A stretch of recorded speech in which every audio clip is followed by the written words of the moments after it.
El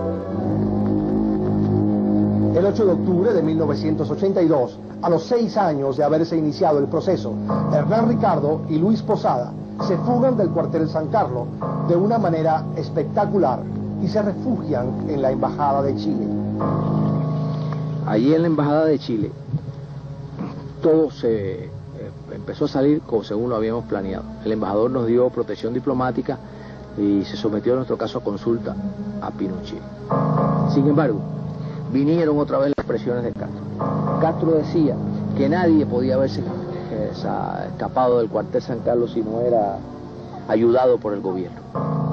Y el gobierno otra vez retrocedió. Castro amenazó a las Fuerzas Armadas, amenazó al presidente de la República, y el gobierno retrocedió y hubo un arreglo entre Pinochet y el gobierno venezolano. Allí, estando yo en la embajada, se apareció a verme mi amigo, el doctor Remberto Uzcategui Bruzual. En aquel momento era director otra vez de la DICIP. Yo había trabajado bajo su cargo y es una persona de una honestidad intachable y de una postura recta y firme, que me merecía todo su respeto. Y me dijo, mira, Basilio, a mí me decían el comisario Basilio, mira Basilio, yo vengo de parte del presidente de la República. El presidente de la República me prometió a mí que si tú sales voluntariamente de la embajada, sin ningún problema, y te recluyes en la prisión, en 2 meses viene la decisión de tu juicio. Yo soy, era en aquel momento el único procesado en el mundo que se había fugado estando absuelto. Y yo lo que quería era que se celebrara el juicio y salir absuelto en la segunda instancia, que era como tenía que ser. Yo le dije, doctor, yo creo en usted, pero ¿y si a usted lo engaña? Él me dijo, si a mí me engañan, yo renuncio al cargo.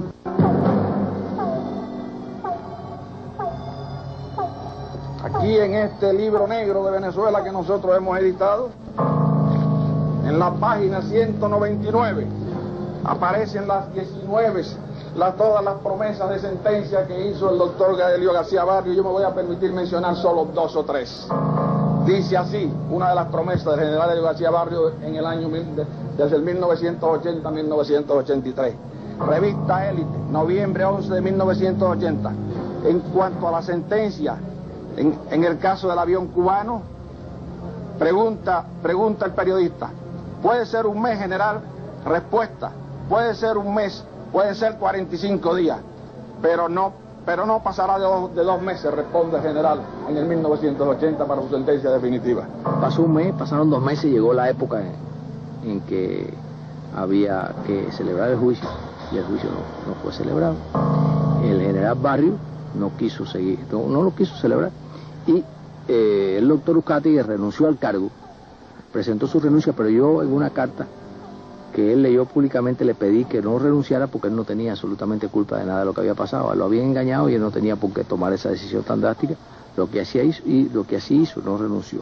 Desde octubre de 1980 a 1983, 30 meses, el expediente permanece en la Corte Marcial, sin que inexplicable e injustificadamente se confirme o no la sentencia absolutoria del Consejo de Guerra de Caracas. García Barrio ya no podía sostener más la presión. Los medios de comunicación lo tenían presionado y entonces, increíblemente, ese general tomó la decisión, después de 2 años y medio de tener el expediente sin llegar a una decisión, tomó la única decisión que pudo haber tomado. Y dijo, ese expediente mi opinión es que no pertenece a los tribunales militares. Eso pertenece a los tribunales civiles. Y de nuevo fuimos otra vez a los tribunales civiles. Así que los 5 años que tuvimos en los tribunales militares, eso no valió para nada. El propio presidente de la Corte nos dice que eso, en cuestión de un mes y medio, él tendría la oportunidad de confirmar esa decisión.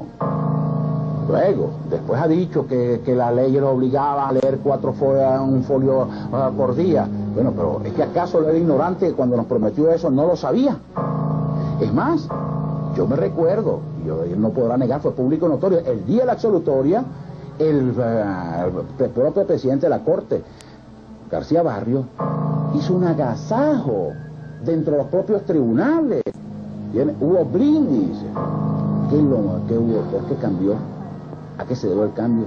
¿Es que antes él era fidelista o fue que después que se puso de acuerdo con Fidel? No lo sabemos. Después nos enteramos que García Barrio era gran amigo de Castro, era castrista, no lo sabíamos en aquellos momentos. Aparece en una fotografía abrazando con Castro y riéndose los dos.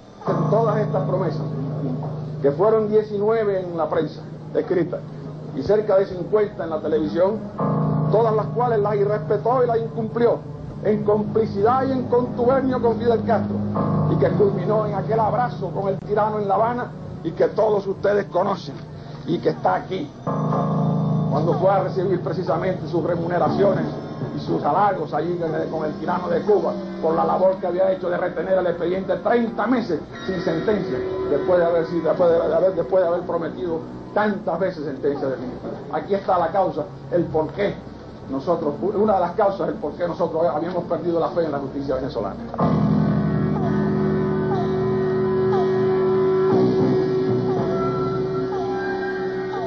Yo no creo que el general García Barrios sea comunista, pero realmente es digno de señalar ese hecho que ha dejado la pregunta ante la opinión pública, pregunta sin respuesta. ¿No sería acaso que el general García Barrios, por razones ideológicas,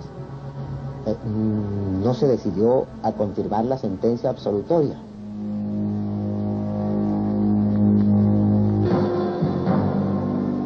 Cuando García Barrios se ve presionado y sabe que no le queda otro camino que decidir, y si le toca decidir no va a poder condenarlo, porque no hay ningún elemento de prueba en contra de ellos, pues también simplemente se lava las manos y entonces envía el expediente a la jurisdicción ordinaria. Pero ahora sí no lo envían familiarmente, ahora sí lo envían entonces a la Corte Suprema de Justicia y se plantea el conflicto, y la Corte pues hace pronunciamiento que es evidente, porque es un caso que nunca debió salir de la jurisdicción ordinaria, y que corresponde pues al tribunal que había planteado el conflicto, que estaba a cargo del doctor Pérez España. Esta vez los fiscales de la jurisdicción ordinaria, los fiscales ordinarios, dependientes de la Fiscalía General de la República, no además piden la absolución de los procesados. Consta en el libro que decían que era incorruptible, tenía fama de buen juez. Clandestinamente vino a vernos una vez a la prisión, clandestinamente porque eso no consta en el expediente, nos vino a ver, pero sí consta en el libro de entrada de la prisión con su secretaria, y nos reunió a todos y nos dijo que él no veía ninguna causa ni ninguna prueba por qué condenarnos y que él no iba a absolver. Pero sin embargo nos dijo que sentía un miedo profundo, porque Fidel Castro era un tipo vengativo, que tenía hijos y esto y lo otro. Y bueno, nosotros nos quedamos un poco decepcionados, le dijimos que algún hombre de honor tenía que tomar la decisión de darnos la libertad. Y entonces Pérez España decidió no decidir, sino someter el proceso otra vez a reponer el caso a la causa de cargos, o sea, virar para atrás el proceso otra vez para revisar la decisión del fiscal de quitar los cargos. Y entonces eso pasa el proceso atrás. Eso es después de 9 años de estar celebrando un juicio, que te venga un juez a decir que el juicio, él cree que está mal procesado y que vuelve atrás. Eso en la forma en que van los tribunales militares, en el que van los tribunales venezolanos, es condenarnos a cadena perpetua. Empezar otro juicio que durará otros 7, 8, 9 años, y cuando lleguen a esa etapa pueden empezar otro juicio, y así hasta que nosotros nos muramos. Okay. Eso es una cosa increíble. Yo dije, bueno, aquí se decidió por una vía más fácil, repuso la causa, porque según él había un vicio en el acto de cargo. Lo que alega el doctor Pérez España en su sentencia es pura y simplemente que el fiscal militar cometió un error en la calificación de los hechos al momento de producir su escrito de cargos, que debió formular cargos por un delito que se le olvidó al fiscal militar algo. ¿Por qué él alega que el fiscal militar no hizo cargos por el delito de homicidio, sino solamente por el traición a la patria? Eso no es cierto. El fiscal militar simplemente lo que ha dicho, que los delitos de homicidio, después de analizarlo, fabricación de armas de guerra, son delitos medios para cometer el delito de traición a la patria, y subsumió estos delitos en el primero. En este caso, la deficiencia de la ley venezolana ha permitido a los jueces que han venido conociendo este expediente encontrar salidas diferentes a aquellas de la pronunciación de la sentencia. Unos se inhibieron, otros fueron ascendidos, otros provocaron la recusación o alguna otra artificiosa razón para sacudirse del caso. Es cierto que los jueces no se suponen no aceptar presiones de ninguna índole, pero no debemos olvidarnos que los jueces son humanos también, tienen familia, sabe, y no pueden olvidarse que este es un caso que tiene repercusiones tanto nacionales como internacionales, que cualquiera que sea la decisión va a traer consecuencias, pero ellos saben que las consecuencias más severas, donde puede haber retaliación más severa, es el Fidel Castro, que no tiene escrúpulos en matar a quien sea. Pues para mí, a todos les ha fallado, pues,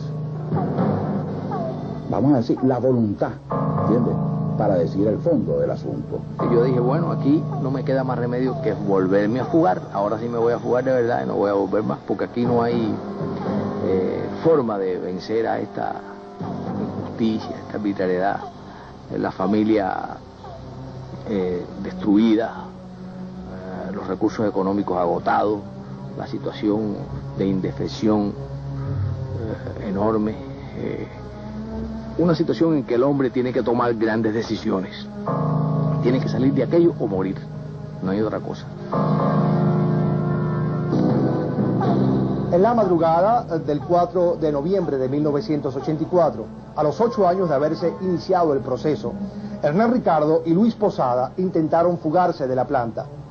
Sin embargo, la fuga fracasa. A Luis Posada lo enviaron a la Penitenciaría General de San Juan de los Morros, ubicada a unos 200 kilómetros de Caracas, considerada como la cárcel de mayor seguridad en el país. En San Juan de los Morros, el estado de ánimo de Posada se empeora y sus esperanzas se desvanecen. ¿Cuál es la situación psicológica de una persona que ha sufrido ya una larga prisión dentro de un proceso judicial que se prolonga cada vez más, que por un peloteo, y me perdonan el término no muy científico, pero muy realista y muy venezolano, que primero van a un tribunal militar, después van a un tribunal civil, vuelve a meter a civil, y en esta forma este proceso lleva ya 10 años, sin que hasta este momento haya habido un pronunciamiento definitivo al respecto. Es fácilmente comprensible la situación psicológica de estas personas que están esperando la terminación de este juicio. Y para un psiquiatra que tuviera la ocasión de conversar con ellos, de analizarlos, de estudiarlos, encontraría indiscutiblemente dentro de su estado psicológico actual una situación muy peculiar, que es esta de la indefinición, de estar esperando algo que se tarda, un proceso que se prolonga, que no tiene fin y que puede pasar todavía muchos años más sin que haya un pronunciamiento definitivo. Ya tenemos que buscar una solución a este proceso que ya ha sido Venezuela condenado, lo vuelvo y lo repito, pero yo creo que ya tiene que sentarse el precedente de que se haga justicia con nosotros y que termine este proceso. Lamentablemente lo único que queda en el trasunto de todo esto es que se ha dado de forma previa al inicio del caso una violación pertinaz y contumaz de los derechos humanos, que se ha consolidado con el propio desarrollo del proceso. Y lo más que se podía hacer en el plano internacional fue lo que hizo recientemente la Comisión Interamericana de Derechos Humanos, como fue tomar una decisión condenatoria por haber incurrido lamentablemente en una situación de denegación evidente de justicia. Para mí lo más importante, señor juez, Venezuela ha sido acusada por un pueblo que lucha desesperadamente por liberarse de la más cruel y oprobiosa tiranía de la historia americana. Y para concluir, quiero hacerlo con unas palabras del apóstol José Martí cuando nos dijo: a veces es bueno que nos hieran la dignidad para aprender y saber cómo defenderla.